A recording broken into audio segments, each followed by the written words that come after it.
या लेक्चरमध्ये आपल्याला काय पाहायचंय तर या लेक्चरमध्ये आपल्याला महाराष्ट्रातील महत्त्वाच्या 4 नद्या, याच्यामध्ये पहिली गोदावरी नदी, या गोदावरी नदीतील बहुउद्देशीय प्रकल्प आणि जलाशय अभ्यासायचे, महत्त्वाच्या नद्या, महत्त्वाच्या प्रकल्पाविषयी डिटेल आपल्याला स्टडी सुद्धा करायची। त्याच्यानंतर भीमा नदी खोऱ्यातील बहुउद्देशीय प्रकल्प व जलाशय, त्याच्यानंतर कृष्णा नदी खोऱ्यातील बहुउद्देशीय प्रकल्प व जलाशय, आणि चौथी तापी नदी खोऱ्यातील बहुउद्देशीय प्रकल्प व जलाशय।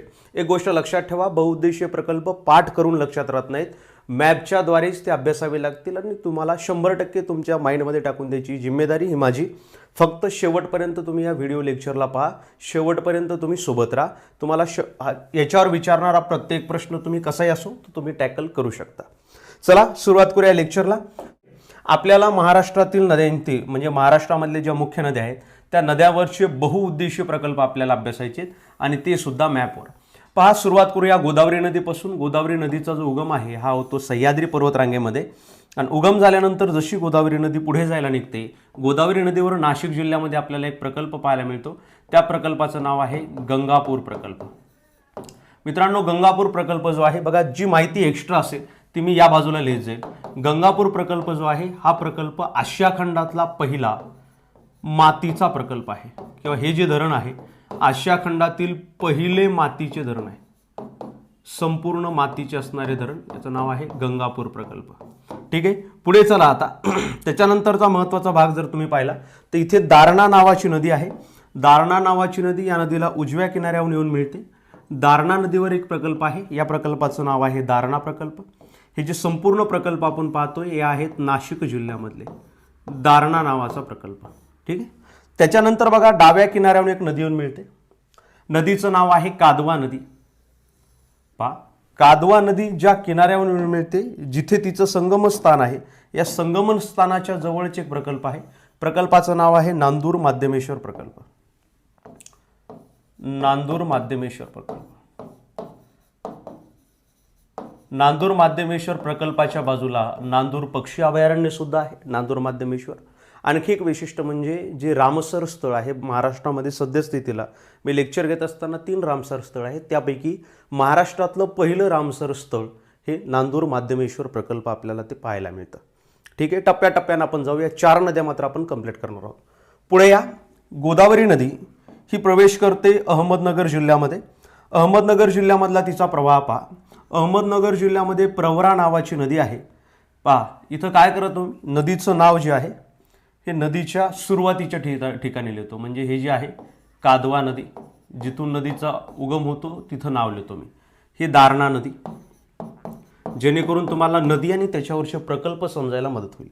ही जी आहे ही आहे प्रवरा नदी, इथं लिहितो मी प्रवरा, कारण वर लिहित असताना इथे पुढे आपल्याला प्रकल्पाची नावं पाहायला मिळतात। प्रवरा नदीवर 2 महत्त्वाचे प्रकल्प आहेत। पहिला प्रकल्प आहे भंडारदरा प्रकल्प। भंडारदरा प्रकल्प, भंडारदरा प्रकल्पातील जलाशयास ऑर्थर सागर असं म्हणतात। ऑर्थर सागर जलाशय म्हणजे काय बघा, धरण म्हणजे संपूर्ण बांधकाम असलेला भाग त्याला धरण म्हणायचं, आणि त्याच्या आतमधला जो पाणी साठा असतो त्याला जलाशय असं म्हणतात। पुढे चला, याच प्रवरा नावाच्या नदीवर पुढे गेल्यानंतर एक प्रकल्प आहे, प्रकल्पाचं नाव आहे निळवंडे प्रकल्प। कोणता प्रकल्प? निळवंडे नावाचा प्रकल्प। कोणत्या नदीवर? प्रवरा नदीवर। हीच प्रॅक्टिस 4 वेळेस करा, अख्खे प्रकल्प तुमच्या महाराष्ट्रातील पाठ होऊन जातील। पुढे चला, प्रवरा नदीची एक उपनदी आहे, त्या उपनदीचं नाव आहे मुळा नदी। इथं जिथं सुरुवात होती तिथं मी नदीचं नाव लिहित जाईल, जेणेकरून तुम्हाला ती नदी ओळखायला येईल। मुळा नदीवर एक प्रकल्प आहे, प्रकल्पाचं नाव आहे मुळा प्रकल्प, आणि या मुळा प्रकल्पामध्ये जे जलाशय आहे त्या जलाशयाचं नाव आहे ज्ञानेश्वर सागर। कोणता सागर? ज्ञानेश्वर सागर। पहा, लक्षात घ्या, जलाशयाच्या नावासहित मी देतो बरं का, ज्ञानेश्वर सागर। ठीक आहे, मुळा नदीचा जलाशय। इथून पुढे हा जो प्रवास आहे प्रवरा नावाने ओळखला जातो, आणि प्रवरा नदी कायगाव टोके या ठिकाणी गोदावरी नदीला येऊन मिळते। मित्रांनो, नदी प्रणाली जी आहे आपण बरेचसे व्हिडिओज यूट्यूबवर घेतलेले आहेत। नदीचं नाव टाकायचं आणि शिंगारे सर टाकायचं, या नद्या तुम्हाला मिळून जातील। गोदावरी नदी तर 70 उपनद्यांसहित आपण घेतलेली आहे। जमलं तर डिस्क्रिप्शनमध्ये मी ॲपची लगेच लिंक टाकून देतो, तिथून तुम्ही ते पाहू शकता। पुढे चला, आता इकडे या। इथे औरंगाबाद जिल्ह्यामध्ये म्हणजे छत्रपती संभाजीनगर जिल्ह्यामध्ये नदी प्रवेश करते. प्रवेश केल्याबरोबर या नदीला एक नदी मिळते, तिचं नाव आहे शिवना. जिथून नदीची सुरुवात होते तिथं नदीचं नाव मी लिहित चलतो. शिवना नदीवर एक प्रकल्प आहे छत्रपती संभाजीनगर जिल्ह्यामध्ये. या प्रकल्पाचं नाव आहे अंबाडी प्रकल्प किंवा अंबाडी नावाचं धरण जे आहे हे धरण आपल्याला शिवना नदीवर पाहायला मिळतं. इथून पुढे जी गोदावरी नदी आहे हिचा प्रवास असा पूर्ववाहिनी बनून वाहू लागतो. ही नदी प्रवेश करते बीड जिल्ह्यामध्ये. आता बीड जिल्ह्यामध्ये प्रवेश केल्यानंतर या नदीला बीड जिल्ह्यातील महत्त्वाची एक उपनदी मिळते. या उपनदीचं नाव आहे सिंदफणा नदी. कोणती नदी? सिंदफणा नदी. तत्पूर्वी छत्रपती संभाजीनगरमध्ये या नदीवर सर्वात मोठा प्रकल्प आहे. या प्रकल्पाचं नाव आहे जायकवाडी प्रकल्प. लक्षात घ्या, जायकवाडी प्रकल्प. आता जायकवाडी प्रकल्पाबद्दल काही महत्त्वाच्या गोष्टी तर नोंद करून घ्या जी की गरजेची आहे. जायकवाडी प्रकल्प जो आहे हा महाराष्ट्रामधला सर्वात मोठा जलसिंचन प्रकल्प आहे. सर्वात मोठा जलसिंचन प्रकल्प. मित्रांनो, 3 स्वरूपाचे प्रकल्प आपल्याला पाहायला मिळतात. एक जलसिंचन प्रकल्प सर्वात मोठा म्हटलं की ते आहे जायकवाडी, म्हणजे ज्या प्रकल्पाचा मुख्य उद्देश जलसिंचन करणे. जलसिंचन म्हणजे कृत्रिमरित्या जमिनीला पाणी पोहोचवणं. दुसरा असतो सर्वात मोठा जलविद्युत प्रकल्प, म्हणजे धरणाचाच भाग असतो परंतु त्याचा मुख्य उद्देश विद्युत निर्मिती असते. असं म्हटलं तर मग कोयना आहे. आणि तिसरा असतो सर्वात मोठा साठवण क्षमता असणारा प्रकल्प. असं म्हटलं तर ते उजनी आहे. जर आपण जायकवाडी प्रकल्पाबद्दल चर्चा केली तर जायकवाडी सर्वात मोठा जलसिंचन प्रकल्प हा छत्रपती संभाजीनगर जिल्ह्यामध्ये पैठण या ठिकाणी स्थित आहे. याची पाणी साठवण क्षमता जी आहे ही क्षमता आपल्याला पाहायला मिळते 103 TMC एवढी याची क्षमता आहे. हा महाराष्ट्रातला सर्वात मोठा जलसिंचन प्रकल्प आहे. याचं जे जलाशय आहे या जलाशयास नाथसागर असं म्हणतात. जे जलाशय आहे याला नाथसागर या नावानं ओळखलं जातं. नाथसागर. या प्रकल्पाची स्थापना किंवा लोकार्पण जे आहे हे लोकार्पण 1976 मध्ये झालेलं आहे. लोकार्पण म्हणजे सुरुवात 1976 मध्ये आपल्याला पाहायला मिळते. याचं क्षेत्र जे आहे याचं क्षेत्र किती आहे तर हा जो प्रकल्प आहे हा 350 चौरस किलोमीटर क्षेत्रावर पसरलेला आहे. किती? 350 चौरस किलोमीटर क्षेत्रावर पसरलेला आहे.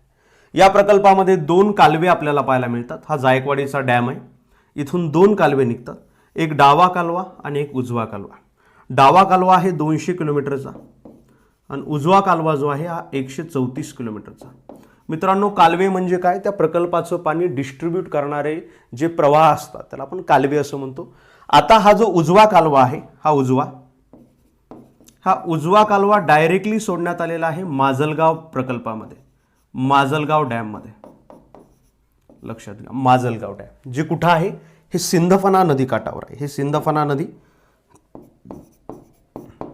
आणि सिंदफणा नदी काठावर बीड जिल्ह्यामध्ये माजलगाव नावाचा प्रकल्प आहे. आणि या माजलगाव प्रकल्पामध्ये आपल्याला उजवा कालवा जायकवाडीचा सोडलेला पाहायला मिळतो. माजलगाव आणि इथून जायकवाडीचा उजवा कालवा या प्रकल्पामध्ये सोडलेला पाहायला मिळतो. माजलगाव प्रकल्पामध्ये जो जलाशय आहे त्या जलाशयास गोविंद सागर असं म्हणतात. काय म्हणतात? गोविंद सागर असं म्हणतात. समजते? क्लिअर? चला आता पुढे जाऊया आणखी. म्हणजे हे महत्त्वाचे प्रकल्प तुमच्या लक्षात आले पाहिजे. हा छत्रपती संभाजीनगर या जिल्ह्यामध्ये हा प्रकल्प आहे. ठीक आहे. पुढे आता ही गोदावरी नदी प्रवेश करते पूर्णा तालुक्यामध्ये, परभणी जिल्ह्यामध्ये. या नदीची एक उपनदी आहे. उपनदीचं नाव आहे दक्षिण पूर्णा नदी. दक्षिण पूर्णा नदीला एक उपनदी मिळते, तिचं नाव आहे दुधना नदी. दुधना नदी काठावर दुधना प्रकल्प आहे. बघा, नदीचं नाव जिथून उगम होतो तिथं मी लिहितोय. दुधना नदी काठावर परभणी जिल्ह्यामध्ये दुधना प्रकल्प आहे. आणि इथे मात्र या पूर्णा नदीच्या म्हणजे याला दक्षिण पूर्णा नदी असं म्हणतो. दक्षिण पूर्णा नदीवर मात्र आपल्याला आणखी 2 प्रकल्प पाहायला मिळतात. एक आहे एलदरी डॅम, एलदरी प्रकल्प.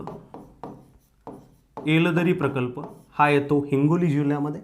आणि दुसरा आहे सिद्धेश्वर प्रकल्प, हा येतो परभणी जिल्ह्यामध्ये. सिद्धेश्वर कोणत्या नदीवर आहे? दक्षिण पूर्णा नदीवर आपल्याला हे प्रकल्प पाहायला मिळतात. समजतंय? त्याच्यानंतर बघा इथे या लातूर येथे बीड जिल्ह्यामध्ये उगम पावते एक नदी. बीड जिल्ह्यामधून लातूरला येते. लातूर येथून परत ही कर्नाटकमध्ये प्रवेश करते, कर्नाटकातून परत तेलंगणामध्ये प्रवेश करते आणि पुढे नांदेड जिल्ह्यामध्ये गोदावरी नदीला ही नदी जाऊन मिळते. या नदीचं नाव आहे मांजरा नदी. इथं मी सुरुवातीला लिहितो मांजरा नदी. मांजरा नदी काठावर एक प्रकल्प आहे, त्या प्रकल्पाचं नाव आहे मांजरा प्रकल्प. कोणता प्रकल्प? मांजरा नावाचा प्रकल्प. ठीक आहे. त्याच्यानंतर तिची एक उपनदी आहे लेंडी नावाची नदी. लेंडी नदीवर आपल्याला लेंडी प्रकल्प इथे पाहायला मिळतो. आता नांदेड जिल्ह्यामध्ये जेव्हा गोदावरी नदी प्रवेश करते, नांदेड जिल्ह्यामध्ये गोदावरी नदीवर एक प्रकल्प आहे, त्या प्रकल्पाचं नाव आहे विष्णुपुरी प्रकल्प. कोणता प्रकल्प? विष्णुपुरी नावाचा प्रकल्प. आणि विष्णुपुरी प्रकल्पातील जलाशयास शंकरसागर जलाशय असं म्हणतात. काय म्हणतात? शंकरसागर जलाशय असं या जलाशयाचं नाव आपल्याला पाहायला मिळतं.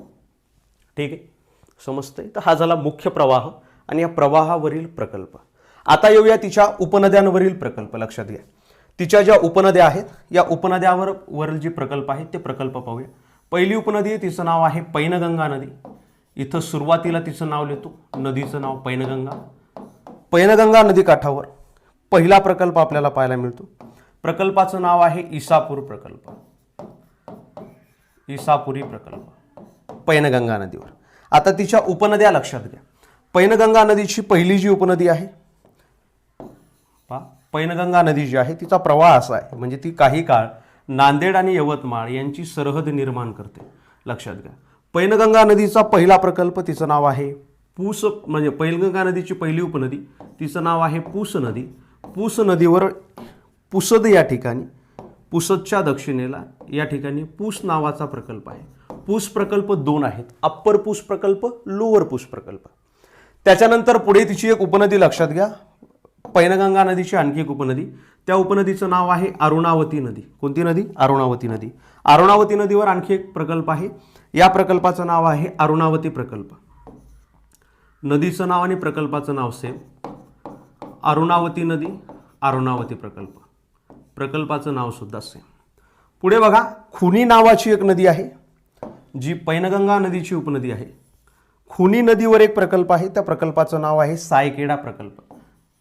नदीचं नाव लिहितो खुनी, प्रकल्पाचं नाव लिहितोय सायखेडा प्रकल्प. कोणता प्रकल्प? इथं खाली लिहितोय सायखेडा प्रकल्प.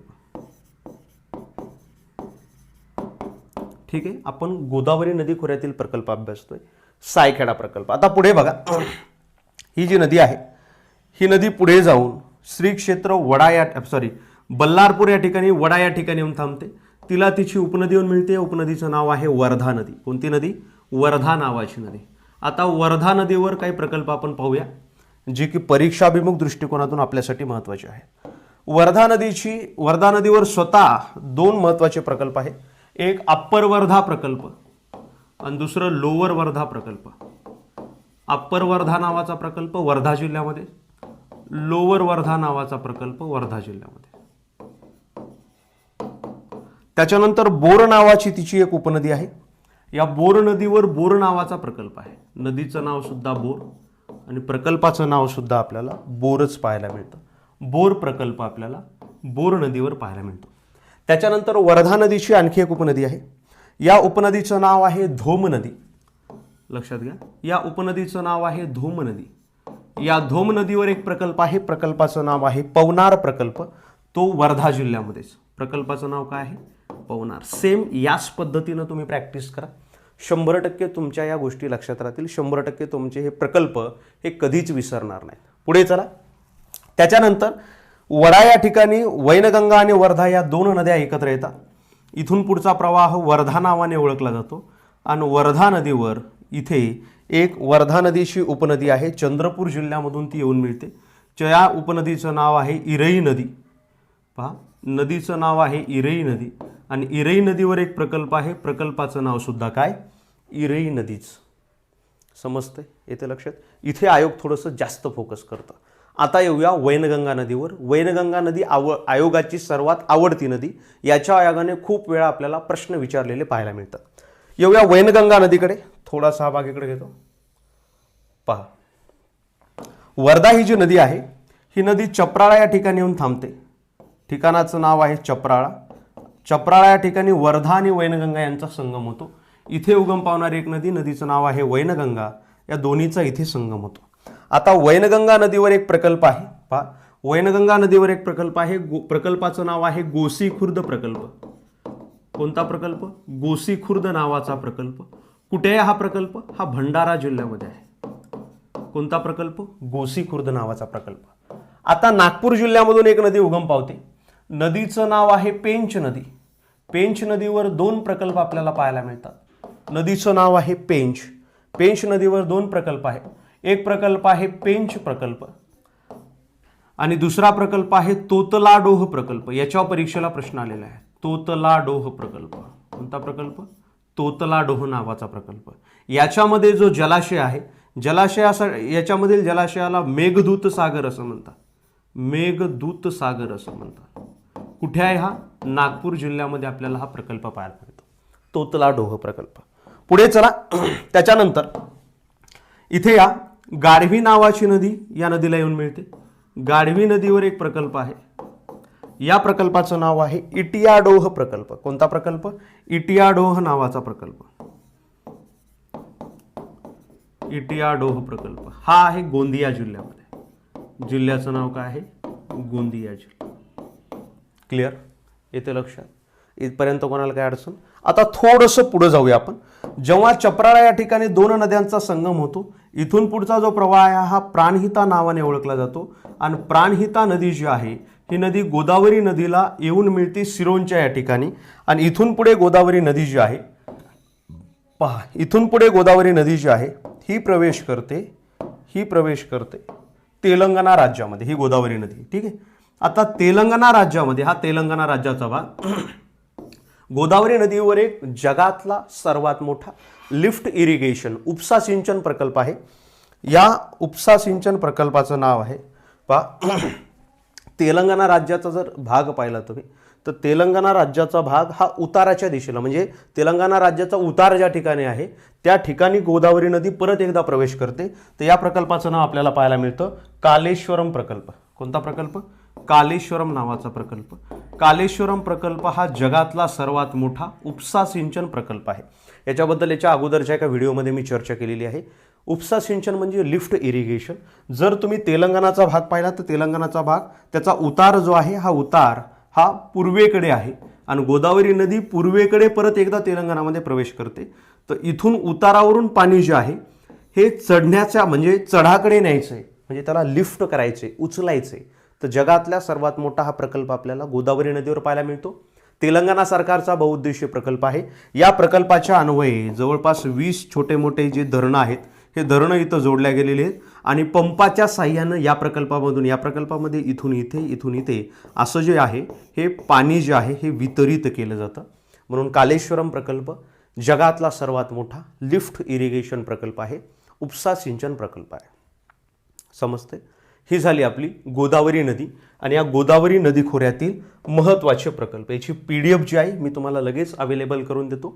डिस्क्रिप्शनमध्ये ॲपची लिंक आहे, तिथून तुम्ही ती जॉईन करू शकता. चला येऊया पुढच्या नदीकडे. नदीचं नाव आहे भीमा नदी. 2 नंबर भीमा नदी. इथं नदीचं नाव लिहिलंय का पहिल्या याच्या? कारण हीच PDF तुम्हाला अवेलेबल होईल. 1 नंबर गोदावरी नदी.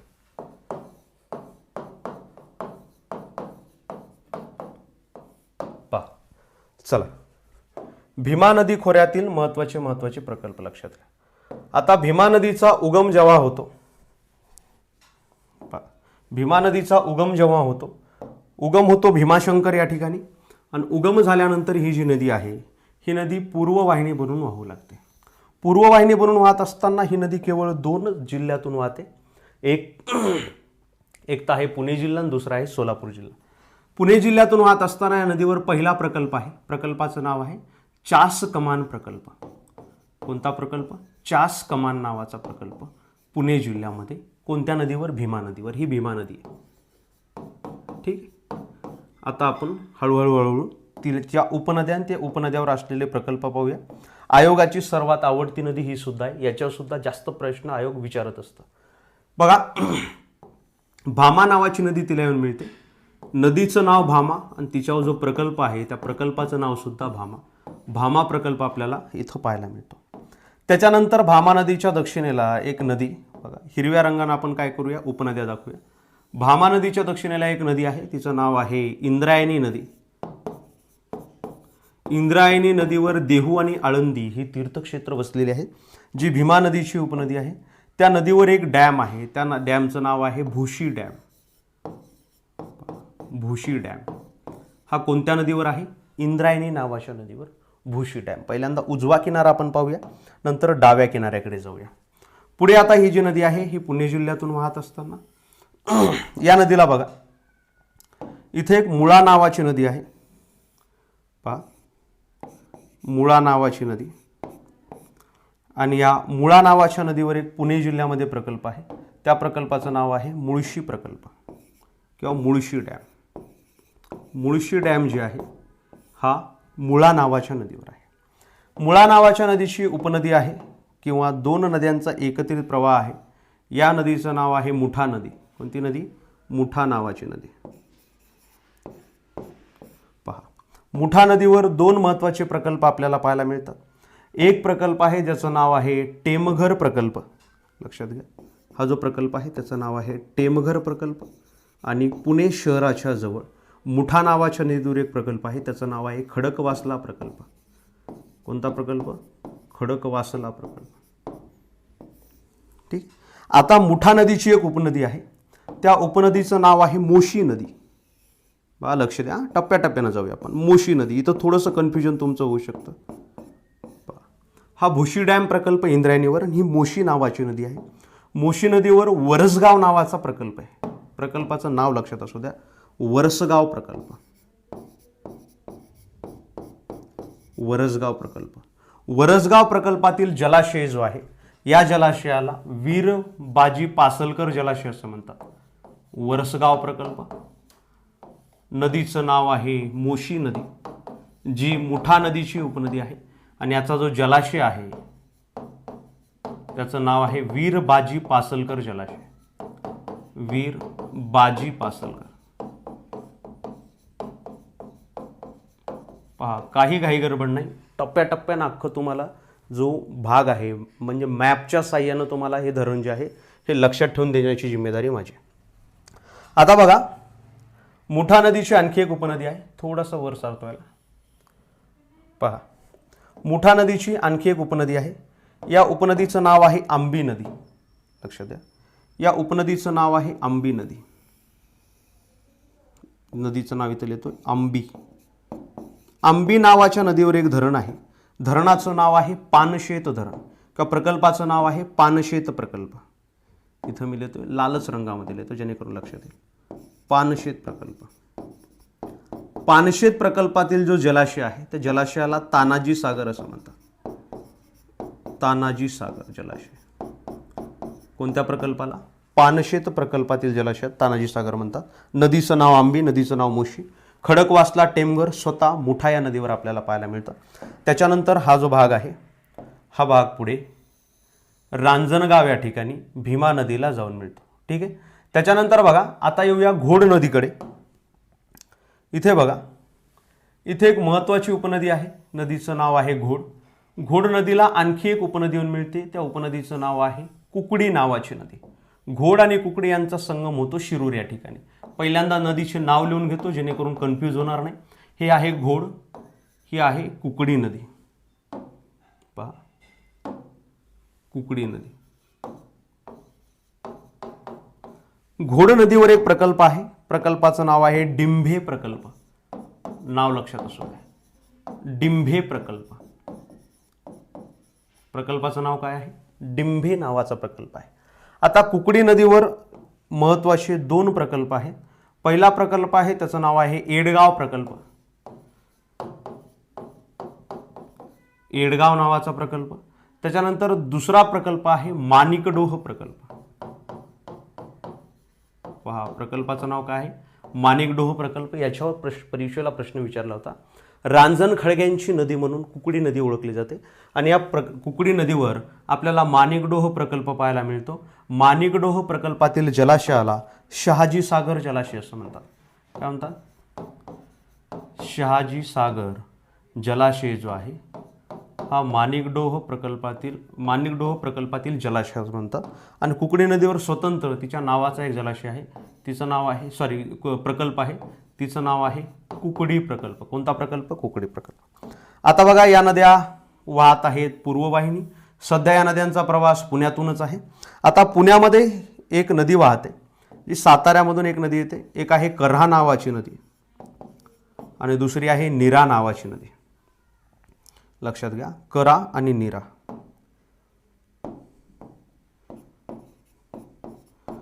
नीरा नदीची एक उपनदी आहे. लक्षात घ्या, नीरा नदीची एक उपनदी आहे. या उपनदीचं नाव आहे वेळवंडे नदी. कोणती उपनदी? वेळवंडे नावाची उपनदी. आणि वेळवंडे उपनदीवर एक प्रकल्प आहे, प्रकल्पाचं नाव आहे भाटघर प्रकल्प. भाटघर प्रकल्प. ठीक आहे. करा ही जी नदी आहे याच्यावर जेजुरी हे तीर्थक्षेत्र वसलेलं आहे. एक लेक्चर आहे आपलं भीमा नदी प्रणाली म्हणून, तर त्याच्यावर तुम्ही यूट्यूबवर ते पाहू शकता. बघा, इथून पुढे जो आहे नीरा नदी, नीरा नरसिंगपूर या ठिकाणी कोणत्या नदीला जाऊन मिळते? भीमा नावाच्या नदीला जाऊन मिळते. आणि इथून पुढे नदी जी आहे ही सोलापूर जिल्ह्यामध्ये प्रवेश करते. सोलापूर जिल्ह्यामध्ये या नदी काठावरचा महाराष्ट्रातला सर्वात मोठा प्रकल्प आहे. या प्रकल्पाचं नाव आहे उजनी प्रकल्प. कोणता प्रकल्प? उजनी प्रकल्प जो आहे हा या नदीवर महाराष्ट्रातला सर्वात मोठा प्रकल्प म्हणून ओळखला जातो. आता उजनी प्रकल्पाबद्दल काही महत्त्वाच्या गोष्टी लक्षात घ्या. हा जो प्रकल्प आहे महाराष्ट्रातला साठवण क्षमतेनुसार सर्वात मोठा प्रकल्प. साठवण क्षमता याची जास्त आहे. किती आहे? 117 TMC एवढे. साठवण क्षमतेनुसार महाराष्ट्रातील सर्वात मोठा प्रकल्प. याचा जो जलाशय आहे, या जलाशयाला यशवंत सागर असं म्हणतात. याच्या जलाशयास यशवंत सागर म्हणतात. ठीक आहे. त्याच्यानंतर याचं लोकार्पण जे आहे हे 1980 मध्ये झालेलं आपल्याला पाहायला मिळतं. ठीक आहे. याच्या जवळच माळढोक पक्षी अभयारण्य आहे. माळढोक पक्षी अभयारण्य. जर साठवण क्षमतेनुसार म्हटलं की समजायचं कोणता? उजनी प्रकल्प. जर जलसिंचनानुसार म्हटलं किती एरिया कव्हर करतो तर समजायचा जायकवाडी प्रकल्प. आणि जर तुम्हाला विचारलं की महाराष्ट्रातील सर्वात मोठा जलविद्युत प्रकल्प कोणता? जलविद्युत प्रकल्प म्हटलं की समजायचा आपला कोयना प्रकल्प. लक्षात घ्या, याचे सुद्धा 2 कालवे आहेत. एक आहे उजवा कालवा, एक आहे डावा कालवा. उजवा कालवा जो आहे हा उजवा कालवा साधारणतः 112 किलोमीटरचा आहे आणि डावा कालवा जो आहे साधारणतः 126 किलोमीटरचा आपल्याला पाहायला मिळतो. म्हणजे तुम्हाला परीक्षेला असे कंपॅरिझन विचारलं जातं की उजनी प्रकल्पाचा उजवा कालवा हा डाव्या कालव्यापेक्षा लांब आहे किंवा डाव्या कालव्यापेक्षा मोठा आहे, तर तुम्हाला तेही उत्तर जे आहेत हे उत्तर सोडवता आले पाहिजे. तर ही झाली मित्रांनो भीमा नदी. आणि या भीमा नदीवरचे महत्त्वाचे प्रकल्प आपल्याला या ठिकाणी पाहायला मिळतात. आता येऊया पुढच्या नदीकडे. नदीचं नाव आहे कृष्णा नदी. लक्षात घ्या, नदीचं जे नाव आहे ते आहे कृष्णा नदी.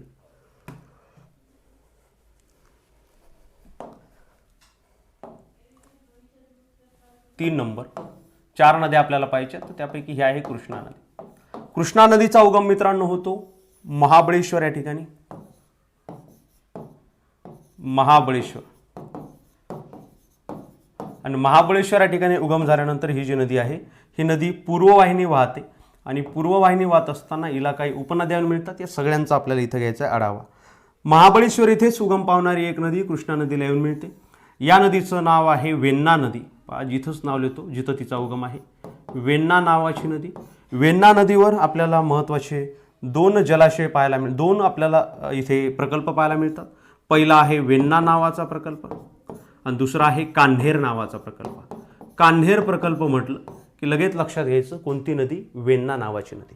त्याच्यानंतर महाबळेश्वर इथेच उगम पावणारी एक नदी बघा, फक्त वेगळ्या मार्गाने ह्या कृष्णा नदीला येऊन मिळते. या नदीचं नाव आहे कोयना नदी. कोयना नदी. आणि कोयना नदीवरच सह्याद्री पर्वतरांगेच्या दरम्यान एक प्रकल्प आहे. या प्रकल्पाचं नाव आहे कोयना प्रकल्प. कोणता प्रकल्प? कोयना प्रकल्प. आता कोयना प्रकल्पाबद्दल 2-4 वाक्य मात्र लक्षात असू द्या, जी की तुमच्यासाठी महत्त्वाचे आहेत. कोयना हा जो प्रकल्प आहे, कोयना हा महाराष्ट्रामधला सर्वात मोठा जलविद्युत प्रकल्प आहे. जलविद्युत प्रकल्प म्हणजे काय? ज्या प्रकल्पामध्ये पाण्यापासून विद्युत निर्मिती केली जाते, त्या प्रकल्पाला जलविद्युत प्रकल्प म्हणतात. या प्रकल्पाची क्षमता जर आपण पाहिली तर या प्रकल्पाची क्षमता 1960 मेगावॅट एवढी आहे. 1960 मेगावॅट एवढी वीज निर्मिती हा प्रकल्प करू शकतो, जी की टोटल महाराष्ट्रातील विद्युत निर्मितीच्या, पहा, महाराष्ट्रातील संपूर्ण जलविद्युत निर्मितीच्या जवळपास 59% जी आहे ही विद्युत निर्मिती एकटे आपल्याला कोयना नदी, आपलं कोयना धरण हे विद्युत निर्मिती करताना पाहायला मिळतं. याच्याचं जे जलाशय आहे, या जलाशयास आपण शिवाजी सागर असं म्हणतो किंवा शिवसागर असं म्हणतो. शिवसागर किंवा शिवाजी सागर जलाशय असं म्हणतात. या प्रकल्पाचा म्हणजे हे जे आहे हे क्षमतेनुसार जर आपण पाहिलं तर क्षमतेनुसार महाराष्ट्रातलं दुसऱ्या क्रमांकाचा सर्वात मोठा प्रकल्प आहे. महाराष्ट्रातला दुसऱ्या क्रमांकाचा सर्वात मोठा प्रकल्प. क्षमतेनुसार पहिला प्रकल्प उजनी आहे आणि दुसऱ्या क्रमांकावर हा, कारण याची क्षमता आपल्याला 105 TMC पाहायला मिळते. किती पाहायला मिळते? 105 TMC एवढी पाहायला मिळते. हा महाराष्ट्रातला सर्वात मोठा जलविद्युत नाही, भारतातला सुद्धा सर्वात मोठा जलविद्युत प्रकल्प आहे. 1960 मेगावॅट एवढी वीज निर्मिती जी आहे हा प्रकल्प करत असतो. त्यामुळे या प्रकल्पाला महाराष्ट्राची भाग्यरेषा असं म्हणतात. काय म्हणतात? महाराष्ट्राची भाग्यरेषा असं म्हणतात. भाग्यरेषा असं म्हणतात. हा जो प्रकल्प आहे या प्रकल्पाचं लोकार्पण जे आहे हे साधारणतः 1972 रोजी झालेला आहे. आणि हा जो प्रकल्प आहे या प्रकल्पाचा जर आपण भाग पाहिला तर 1999 मध्ये आशिया खंडातला पहिला लेक टॅपिंगचा प्रयोग जो आहे हा याच लेक टॅपिंगचा प्रयोग हा याच जलाशयावर किंवा याच धरणावर झालेला आपल्याला पाहायला मिळतो 1999 मध्ये. महाराष्ट्रामध्ये 2 लेक टॅपिंगचे प्रयोग झाले. एक झालं वैतरणा नदीवर असणाऱ्या मोडकसागर म्हणजे वैतरणा प्रकल्पामध्ये, आणि दुसरा आहे कोयना प्रकल्पामध्ये. हे आपल्याला लेक टॅपिंगचा प्रयोग पाहायला मिळतो. धरणाच्या आतमधून बोगदा केला जातो, तिथं टर्बाइन्स लावले जातात आणि विद्युत निर्मिती करणं हा त्याचा मुख्य उद्देश असतो. तर त्याच्यामध्ये मी वेळ घालवणार नाही, कारण आपल्याला आणखी एक प्रकरण म्हणजे तापी नदीचा आणखी एक भाग आपल्याला पाहायचा आहे, त्याच्यामुळे पुढे जातो. लक्ष द्या. कोयना नदीवर एक प्रकल्प आहे कोयना प्रकल्प. त्याच्यामधल्या जलाशयाला आपण काय म्हटलेलं आहे? त्यामधल्या जलाशयाला आपण आपलं शिवसागर असं त्याला नाव दिलेलं आहे. त्याच्यानंतर बघा इथे आहे वारणा नावाची नदी. पहा, वारणा नावाची नदी. आणि वारणा नदीवर एक प्रकल्प आहे, त्या प्रकल्पाचं नाव आहे चांदोली प्रकल्प. हा आहे सांगली जिल्ह्यामध्ये चांदोली प्रकल्प. नदीचं नाव वारणा. हे जे दोन्ही प्रकल्प आहे हे प्रकल्प आपल्याला पाहायला मिळतात कुठे? तर हे पाहायला मिळतात सातारा जिल्ह्यामध्ये. हे संपूर्ण सातारा जिल्हा. आता बघा डाव्या किनाऱ्यावरून एक नदी येऊन मिळते. या नदीचं नाव आहे येरळा नदी. पहा, येरळा नावाची नदी जी आहे, पहा येरळा नावाची नदी ही आपल्याला डाव्या किनाऱ्यावरून येताना पाहायला मिळते. या नदीवर महत्त्वाचे प्रकल्प आहेत. पहिला प्रकल्प आहे येरवंडी नावाचा प्रकल्प. कोणता प्रकल्प? येरवंडी नावाचा प्रकल्प. कुठे? सातारा जिल्ह्यामध्ये. आणि इथं आहे मायना नावाचा प्रकल्प. मायना नावाचा प्रकल्प आहे सांगली जिल्ह्यामध्ये. मायना नावाचा प्रकल्प सांगली जिल्ह्यामध्ये. नदीचं नाव येरळा नदी. इथं येरवंडी प्रकल्प सातारा आणि त्याच नदीवर मायना नावाचा प्रकल्प हा सांगली जिल्ह्यामध्ये पाहायला मिळतो. इथून पुढे आता नदीचा प्रवाह पुढे सुरू असताना या नदीची एक उपनदी आहे, तिचं नाव आहे पंचगंगा. या पंचगंगा नदीचा जर भाग पाहिला तर 5 नद्यांपासून ही नदी बनते. एक आहे कासारी, दुसरी आहे कुंभी,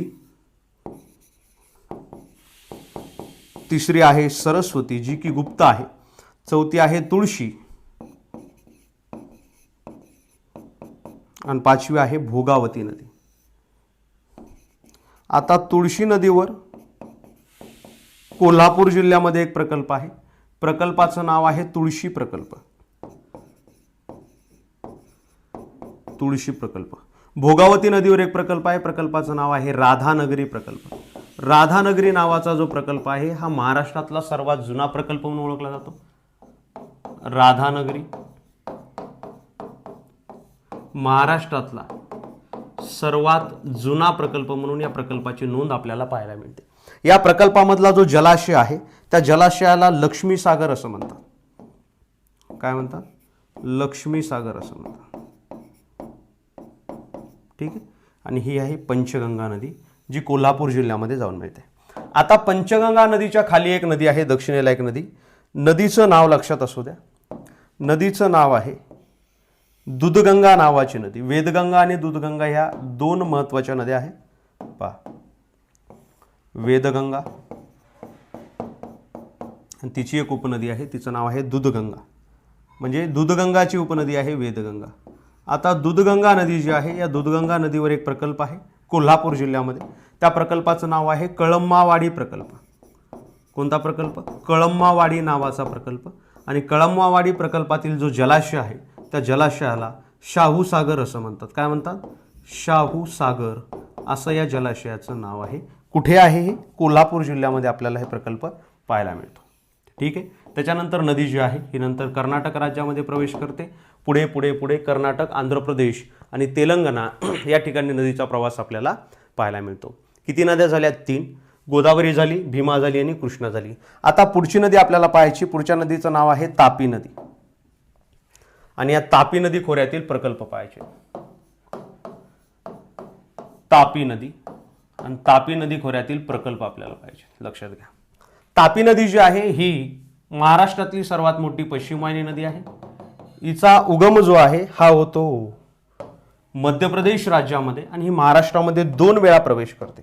पहिल्यांदा ही प्रवेश करते अमरावती जिल्ह्यामध्ये, जो हा भाग आहे. त्याच्यानंतर दुसऱ्यांदा ही प्रवेश करते कुठे? जळगाव जिल्ह्यामध्ये. पहा, दुसऱ्यांदा ही प्रवेश कुठं करते? जळगाव जिल्ह्यामध्ये. आणि जळगाव, धुळे, नंदुरबार असा या नदीचा प्रवास आहे. ठीक आहे. ही आहे तापी नावाची नदी. आता तापीची सर्वात मोठी उपनदी आहे. त्या उपनदीचं नाव आहे पूर्णा नदी, ज्याला उत्तर पूर्णा आपण असं म्हणतो. उत्तर पूर्णा नावाची नदी, जिचा उगम इथे गाविलगडच्या टेकड्यामध्ये होतो. कोणत्या टेकड्या? गाविलगडच्या टेकड्या. ठीक आहे. गाविलगडच्या टेकड्या. माविलगड दिसायला ते.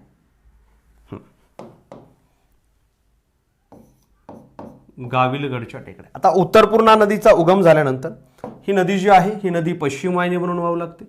पश्चिम वाहिनीवरून वाहत असताना तिला पहिली महत्त्वाची उपनदी मिळते. तिचं नाव आहे काटेपूर्णा नदी. आणि काटेपूर्णा नदीवर एक प्रकल्प आहे बघा, काटेपूर्णा नावाची नदी. आणि काटेपूर्णा नदीवर एक प्रकल्प आहे, त्याचं नाव आहे महानसागर प्रकल्प किंवा याला महान धरण असं म्हणतात. महान धरण जे आहे हे आहे काटेपूर्णा नावाच्या नदीवर अकोला जिल्ह्यामध्ये.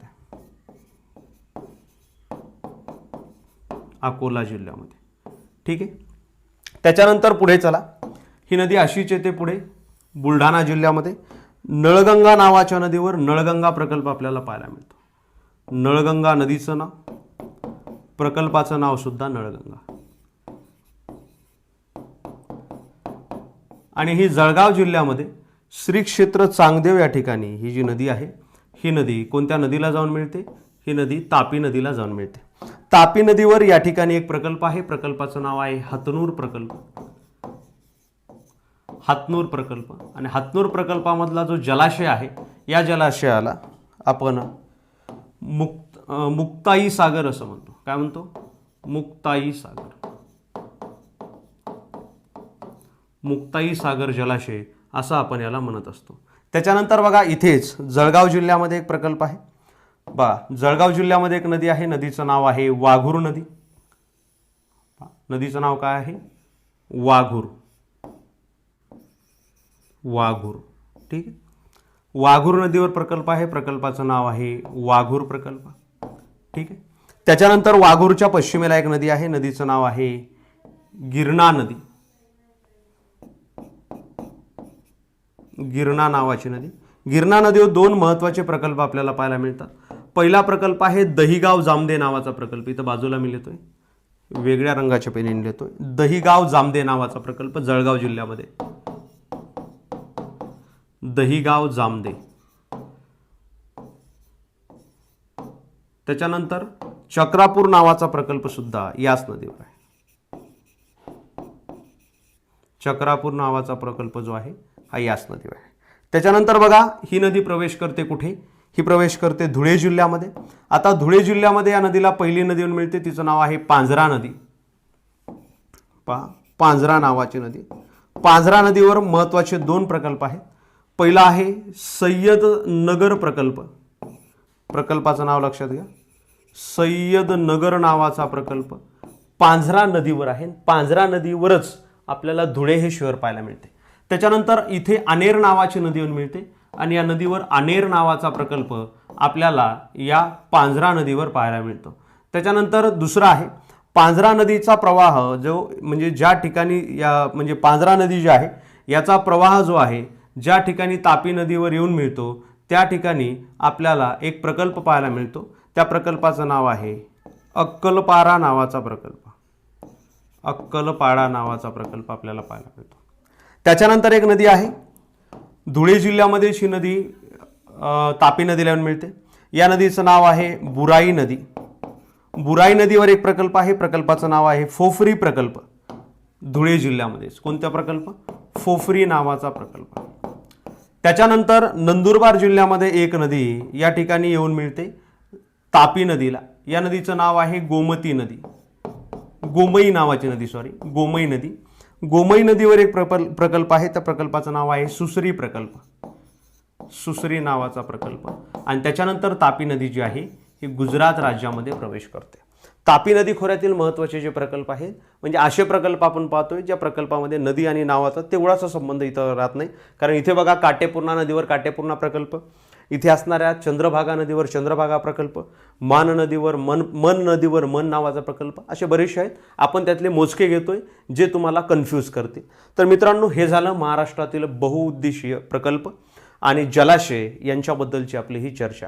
तर मित्रांनो या लेक्चरमध्ये आज आपण इथं थांबतोय. परत एकदा याची PDF मी तुम्हाला अवेलेबल करून देतोय. डिस्क्रिप्शनमध्ये आपल्या टेलिग्राम चॅनलची लिंक आहे, तिथून तुम्ही PDF अवेलेबल करून घ्या.